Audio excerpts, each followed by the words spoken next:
A graça e a paz do eterno Deus, que excede todo o entendimento, por saudação extensiva aos internautas.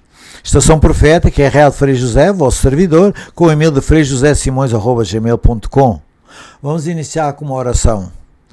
Nosso Deus, te agradecemos pelas bênçãos concedidas a nós e aos nossos internautas. Ajuda-nos a entender as tuas verdades, para que não venhamos ser achados como traidor do teu ministério. Se algum dos nossos internautas ou familiares está enfermo, dá-lhe a cura que necessitam. Por favor, conforte os familiares dos que faleceram no terremoto em Marrocos, enchentes na Líbia e no Rio Grande do Sul. Nosso planeta geme por causa dos nossos pecados.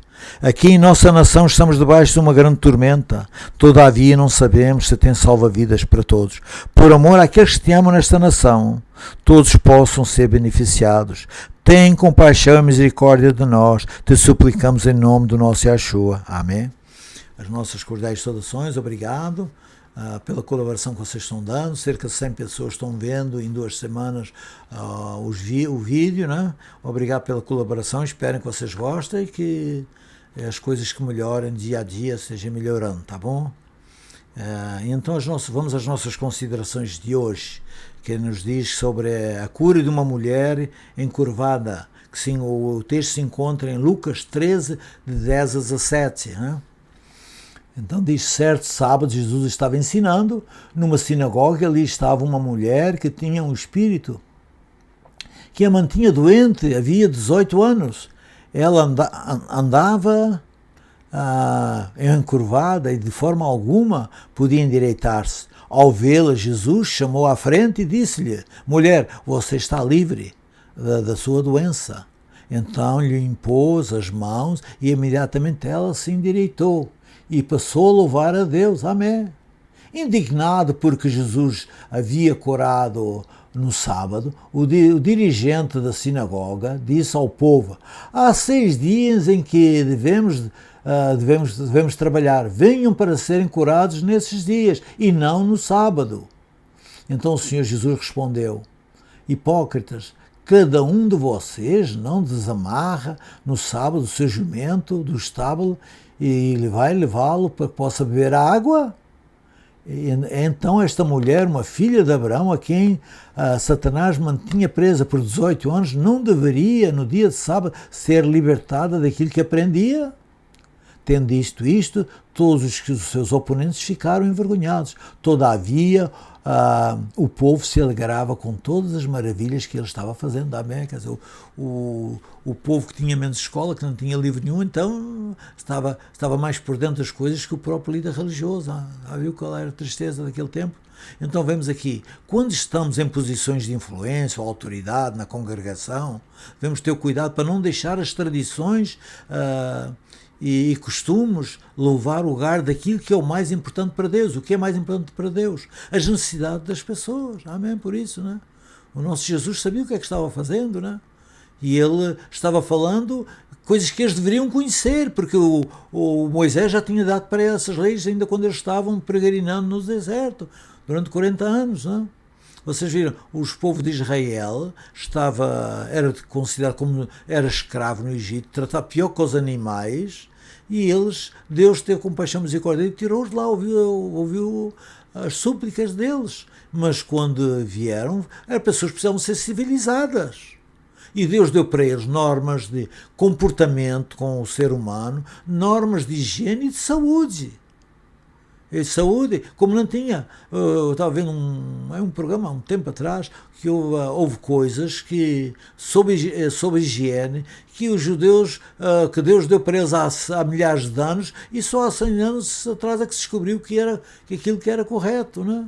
Então vemos que Deus sabe o que é que faz, né? E Deus colocou essa mensagem, deu esse ensinamento, queria que eles fossem realmente uma luz no mundo, que fossem pelo mundo ensinar aquilo, os preceitos que Deus tinha ensinado para eles, e eles desviaram-se desses preceitos, infelizmente, não? E então eu vou procurar aqui alguns assuntos sobre isso, né, sobre o comportamento das pessoas e com animais. Eu fui à procura e então encontrei que o Êxodo 23, o 22 e o 23, e no Levítico também tem, mas esses dois eu só tirei algumas informações, porque depois ia para fazer um sermão maior, não posso falar, não pode informar tudo, né, mas para nos dar um lampejo do que o que Moisés ensinou àquele povo naquele tempo, né? Então, no Êxodo 22 e o verso 21, vocês podem ler do 1 a 31, o capítulo 22 e o 23 são 33, é de 1 a 33, não? É tudo sobre novos comportamento e os nossos ver com Deus e com as sociedades, né? No verso 21, ao estrangeiro não maltratarás nem oprimirás, pois foste estrangeiro na terra dos Israel. Quem diz, olha, vocês foram maltratados, agora vocês não podem fazer a mesma coisa, aquilo que vocês receberam tem que fazer de acordo com a praxe de Deus, com a vontade de Deus, não é? Que é totalmente diferente. E no verso 22, nenhuma viúva nem órfã afligireis, se de algum modo afligires e eles exclamarem a mim, eu certamente ouvirei o clamor. Amém? Quer dizer, desde vocês não fizerem tratar a viúva e o órfão, porque naquele tempo a viúva e o órfão não tinha, como é que eu digo, não tinha proteção nenhuma de nada, né? As coisas hoje é diferente, mas naquele tempo não tinha proteção de nada. Aqui, e no verso 26, ainda que chegues a tomar o penhor o vestido do teu próximo, lhe restituirás antes que o sol se ponha, porque é a única coberta que ele tem. Já viu? Coisa bonita, né? As pessoas que é muito pobre não vai tirar a roupa que ele tem, né? A única que ele tem. Naquele tempo não é como a gente tem um closet cheio de roupa, né? Naquele tempo era a roupa, tinha vestido a roupa que usava só a mesma roupa, né? E quando se estragava aquela, tinha que vestir outra, não? E agora agora mudamos para o Êxodo 23. E vamos para o verso 2. Não seguirás a multidão para fazeres o mal, nem nenhuma demanda darás testemunho, acompanhando a maioria para perverter a justiça. Vou ler novamente. Não seguirás a multidão para fazeres o mal, nem nenhuma demanda darás testemunho, acompanhando a maioria para perverter a justiça. Então, isso eram as nossas convicções, mas agora aprendi na Bíblia, hoje, agora há uns dias que eu li isso, né? Isso. Aqui há uns meia dúzia de anos eu fui chamado para ser júri, aqui no nosso condado aqui, né? E então é o seguinte, eles precisavam de 7 pessoas para ser jurados, né? Numa causa. Era sobre um rapaz aí que tinham pegado ele com não sei quantas onças de droga, né? E então é o seguinte, lá está, nós éramos 21 para escolher 7, né? Então eles querem saber da nossa vida, quase quanta gente vai, o que é que a gente fez, o que faz, onde é que é. Bom, a moral da história.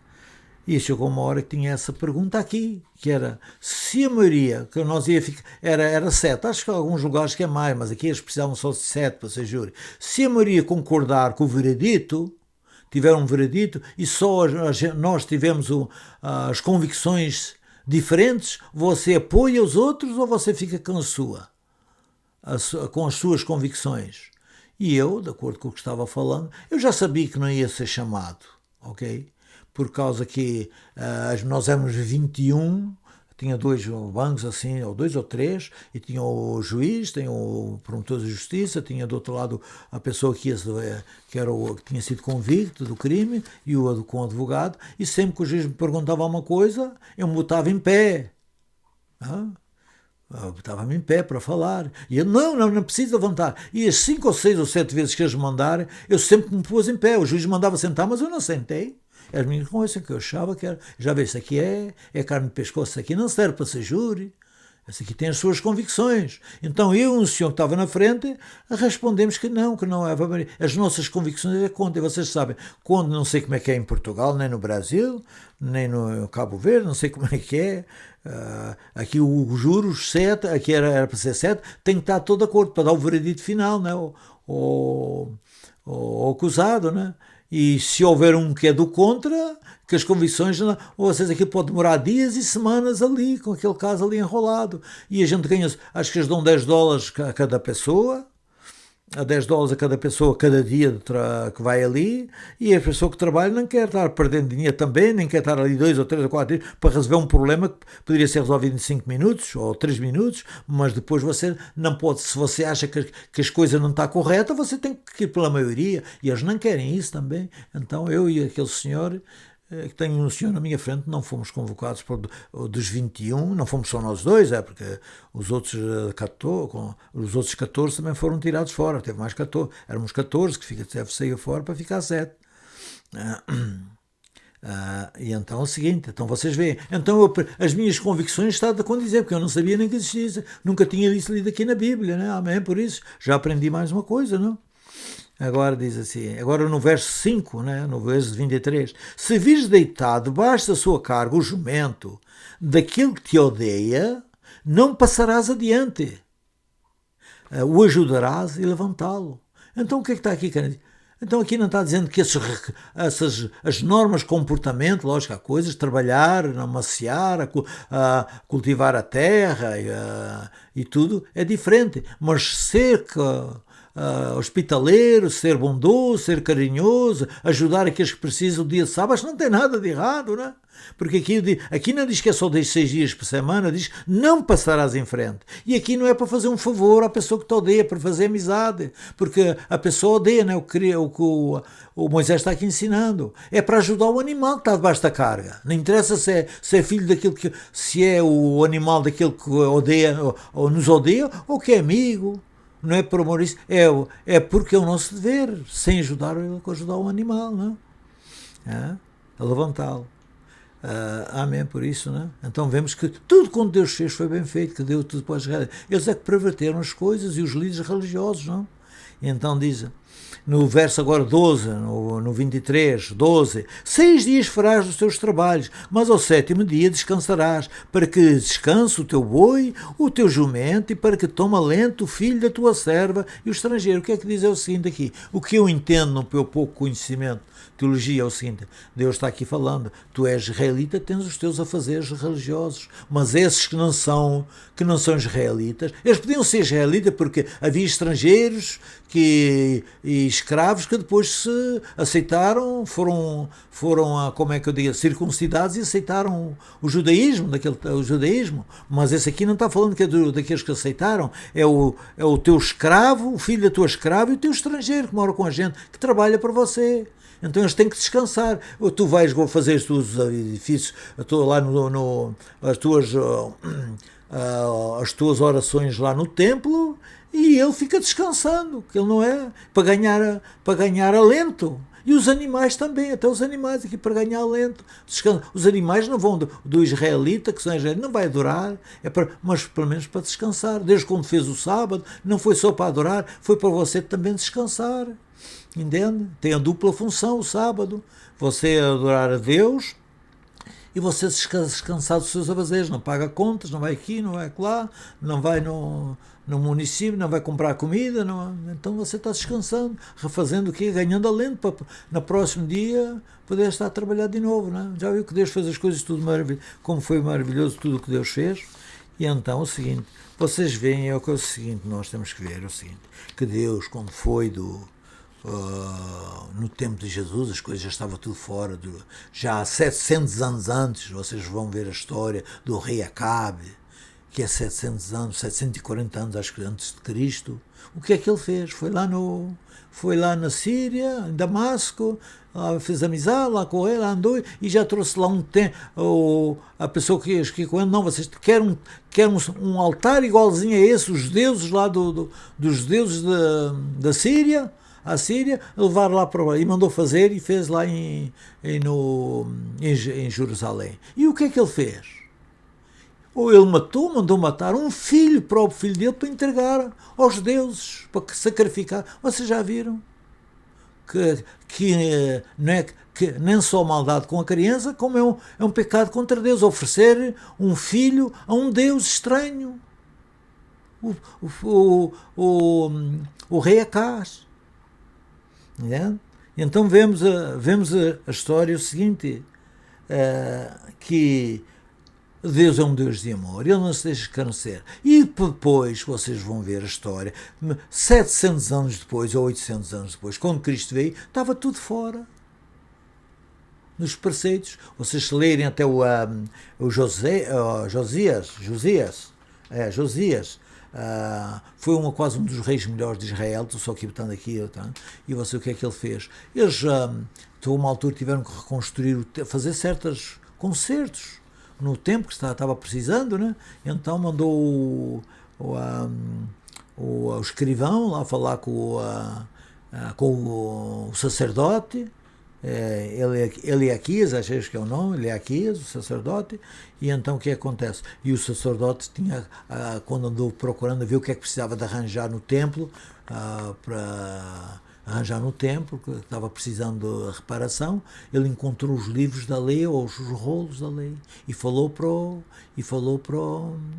escrivão, olha, encontramos os livros da lei, uma coisa que ninguém sabia. O Josias já era há 18 anos, era rei, não sabia que existiam livros para dirigir o povo. Você já viu como é que e certamente o sacerdote também não, porque o sacerdote descobriu o livro. Então o que é que o sacerdote fez? Foi falar em voz alta, ler para o rei, e o rei sentiu-se, que é um rei era com discernimento, foi um dos melhores reis de Judá, e ele o que é que ele fez? Ele começou a falar em voz alta, lendo o livro, e ele começou a chorar e rompeu a roupa dele porque viu que estava tudo errado. Eles tinham até altares dentro de Jerusalém, para o povo estava adorando até outros deuses, não os Josias, mas outros. O povo estava adorando, ele viu que estava tudo. Então mandaram-o para falar com a profeta,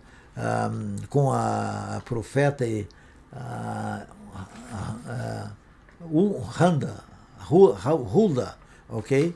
Mandou-lhe falar com a profeta Hulda, e a profeta Hulda disse, olha, as coisas não estão mal, o rei Deus vai perdoar, porque ele se humilhou, rasgou a roupa e pediu perdão, mas depois da morte dele, o que é que diz aqui? Depois da sua morte, eu vou castigar Jerusalém. E como eu falei para vocês, até o rei a casa, até o filho, já também é o rei de Israel. Quando chegou no tempo, 700 anos depois, já estava tudo, nada, não sabia mais nada. Quer dizer, o povo seguia as tradições dos líderes religiosos, e os líderes religiosos, nem Cristo falava, eles não queriam nem mudar. Até quando Cristo queria curar, quando se curou o Lázaro, que já estava morto há 4 dias, vamos terminar com ele, matar ele e matar o Lázaro, para ninguém saber mais da história. Os líderes religiosos, não era o povo. O povo diz, grita e matam, envenenado pelos líderes religiosos daquele tempo, não é? Entendes? E quando as coisas, vocês têm que entender que já estavam ruins, porque quando Cristo nasceu e veio ao mundo, a luz ou a estrela não apareceu lá para os líderes da nação, e os sacerdotes, e subsacerdotes, e fariseus. Não apareceu, nem para os doutores da lei. Apareceu lá para os, para os magos, para os mágicos, para os curandeiros, ou para os cartomantes. Era isso que eles faziam, não é? O que supõe-se que é isso, não é? E então é o seguinte, e os anjos apareceram, mas foi aos pastores, não foi em Jerusalém, estava tudo perdido. E o que Cristo falou, vocês se lerem, Cristo falou isso mesmo, não é? Ele disse quando estava mostrando o tempo para ele, aquelas coisas, olha, e que estavam falando sobre os sacrifícios que o Herodes fazia, diz, se vocês não se converterem, estão todos perdidos. Porque todos em Jerusalém, não eram meia dúzia, não é? Então já viu qual era a situação daquele tempo, da situação espiritual daquele povo, não é? Por isso eles quiseram, os líderes religiosos, terminar com o nosso Salvador, não é? Então, para terminar as nossas considerações aqui, dar mais apoio a isso que Deus falou para Moisés há milhares de anos atrás, e que Cristo estava certo no que estava fazendo, é o apoio que o nosso amado Paulo faz. O nosso amado Paulo diz, quando sabem que Paulo já estava no fim da sua carreira e estava preparando Timóteo para ficar no lugar dele com as congregações que ele tinha se convertido em muitos lugares na Ásia, e se não fosse Timóteo, o que é que aconteceria, né? daquela situação, então está instruindo Timóteo. No capítulo, e então hoje nós estávamos lendo a meditação matinal, que era essa aqui, nós a meditação matinal, nós usamos a Bíblia, e então 1 Timóteo 6, então vem ter estes dois versos muito importantes para nós, que condiz com tudo aquilo que nós aprendemos, é um resumo de tudo aquilo que nós aprendemos desde todos os relatos que eu falei aqui sobre o Moisés, que deu para eles, não? Então o nosso amado Paulo, dando ensinamentos a Timóteo, os últimos ensinamentos, dizem, manda, no verso 17, 1 Timóteo 6, 17, manda aos fiéis deste mundo que não sejam altivos, nem ponham a sua esperança na incerteza das riquezas, todavia em Deus, amém, que nós, conhecendo abundantemente todas as coisas para delas gozarmos. Agora o verso 18, que pratiquem o bem, que se enriqueçam de boas obras, que sejam liberais e generosos. Amém. Então vemos aqui o que Paulo está ensinando, né? o que o Timóteo tem que ensinar para os líderes, né? Porque naquele tempo ninguém tinha Bíblia, ninguém tinha livros, o povo tinha que ser ensinado essas coisas. E é isso. Mas o Paulo não estava ensinando para que eles se salvassem, porque eles eram pessoas convertidas, mas tinham que aprender as normas que Deus exigia de cada um de nós, que ninguém nasce ensinado, não é? E então que Deus possa abençoar a cada um de vocês e de nós também. E agora gostaria de contar uma experiência para vocês. Vocês hoje possam pensar que José é um narcisista, acho que é o nome correto, narcisista, que é a pessoa que se valoriza a seu próprio. Então sempre tenho dito aqui, dito para vocês, nós não se vangloriamos. Porque aquilo que fazemos é porque Deus bota no nosso coração, é o que eu digo sempre, o mérito não é nosso, ok? O mérito não é nosso, é porque Cristo coloca no seu coração. Eu tenho outra experiência aqui para contar, mas é um pouco pesado, vou deixar para outro programa, ok? E então, nós fazemos as coisas porque as coisas aparecem à nossa porta, aparecem à nossa porta. E nós temos que ajudar as pessoas naquilo que podemos, não é? Então, um dia, há uns anos atrás, havia um senhor que era como parte da nossa família, eu vou falar o nome, que ele já faleceu agora há 2 anos atrás, o Sr. Reinaldo. Ele é do Algarve, mas se criou no Brasil, desde que jovem, sei lá, 13, 14 anos, foi para o Brasil, e lá criou a família, depois veio aqui para os Estados Unidos, e eu acho que uma semana ou 2 depois nós estávamos aqui, já conhecemos a família, ele e a família, não? E ele já veio adulto para aqui, com os filhos, já adultos para cá, quando veio do Brasil para aqui, direto para cá, para os Estados Unidos. O que acontece é o seguinte, e então um dia ele diz, José, quando tu fores a Nova Iorque, lá no consulado do Brasil, tu me chamas, se eu puder ir, se eu não estiver trabalhando, eu vou contigo. Tá bom, não tem problema, Sr. Reinaldo. Então um dia aí, aconteceu passado um tempo, eu chamei e disse, Reinaldo, amanhã vamos sair 4 da manhã, vamos sair. Porque é o seguinte, o consulado brasileiro abre às 9h30, mas naquele tempo no autoestrada era só 55 milhas que se podia andar. Então é 5 horas de viagem, e se chegar perto de Nova Iorque às vezes tem um engarrafamento que fica 1 hora ali trancado, já não contava isso, né? E então, mas o mínimo 5 horas, porque a gente não pode, a velocidade máxima é 55, era naquele tempo, agora já mudou para 60 ou 65. E então, quando é às 4 horas, marcamos a hora, a gente se levanta um pouquinho às 3, faz a higiene, toma um café, ou toma um café da manhã e segue, às 4 horas segue. Quando eram umas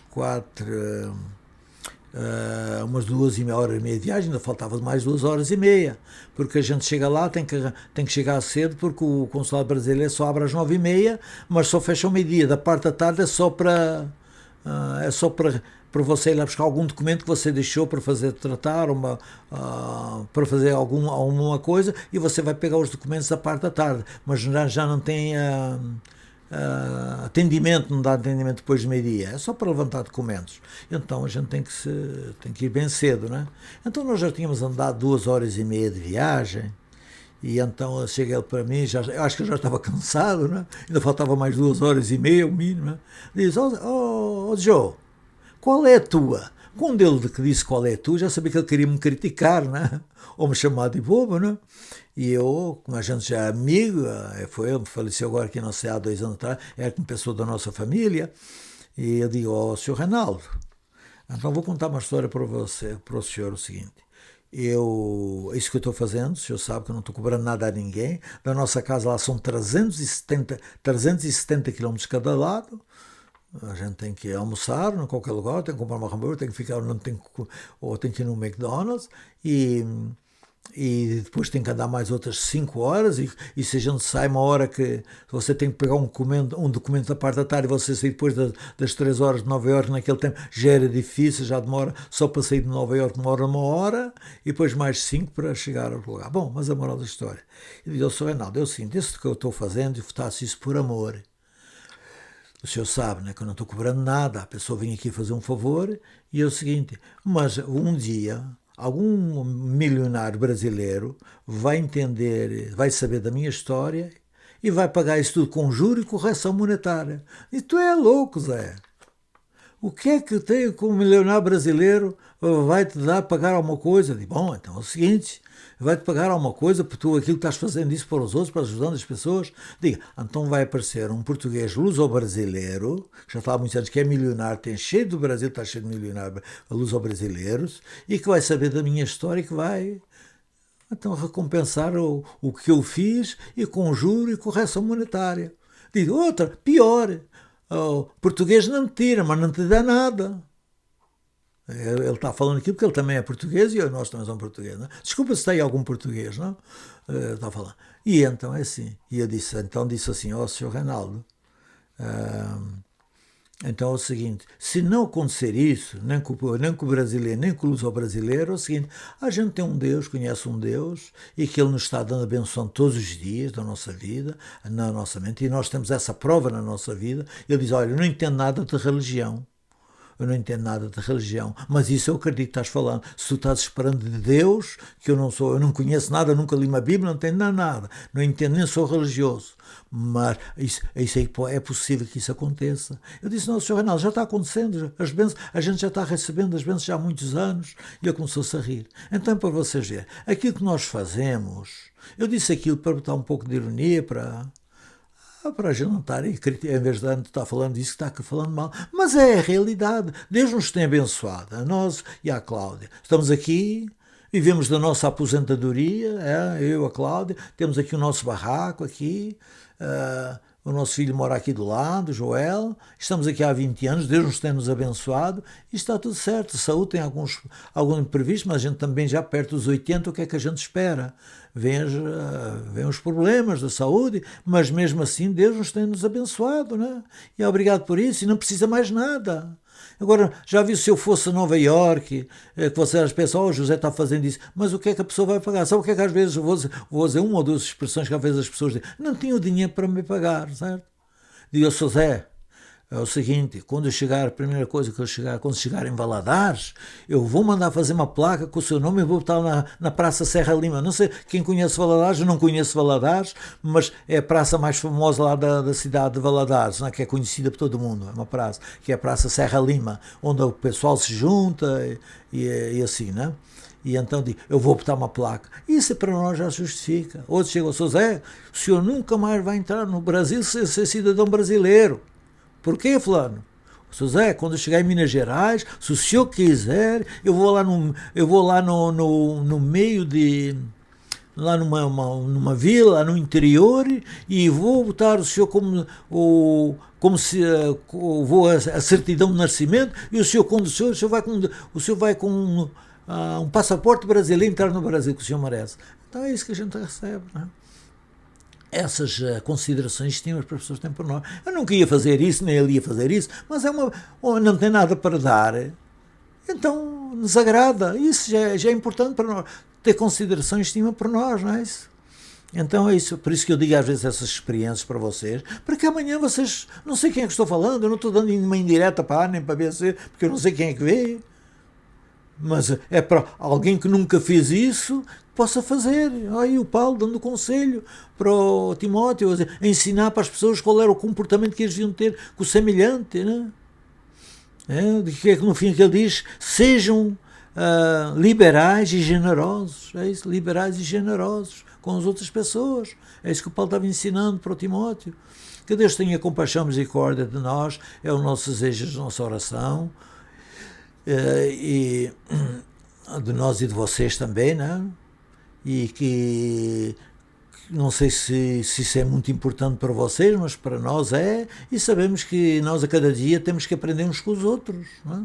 E que Deus possa, mais uma vez, abençoar a todas as pessoas que estão ouvindo o programa, e obrigado pela colaboração que vocês estão dando. E esperamos que as coisas melhorem, né? E se o nosso português não está correto, desculpem, não? Que estamos caprichando, como eu sempre digo quando escrevo, estamos tentando caprichando, que eu na escola não era um bom aluno até de português, não? Mas então fica assim, né? Vamos terminar com uma oração. Nosso Deus Pai Celestial, que sejamos cheios do pleno conhecimento da Tua vontade, em toda a sabedoria e entendimento espiritual, para que possamos andar dignamente diante do Senhor, agradando-te em tudo, frutificando em toda a boa obra e crescendo no conhecimento da Tua vontade. Dá-nos a Tua paz, proteção e o perdão dos nossos pecados. Te suplicamos. Amém. Nossa boa tarde ou boa noite, conforme a hora que estivermos escutando, que Deus possa abençoar, uma boa vez de semana, e se Deus nos ajudar, daqui a 2 semanas estamos aqui novamente com uma nova mensagem para vocês e para nós também. Que Deus possa abençoar com vocês. Obrigado.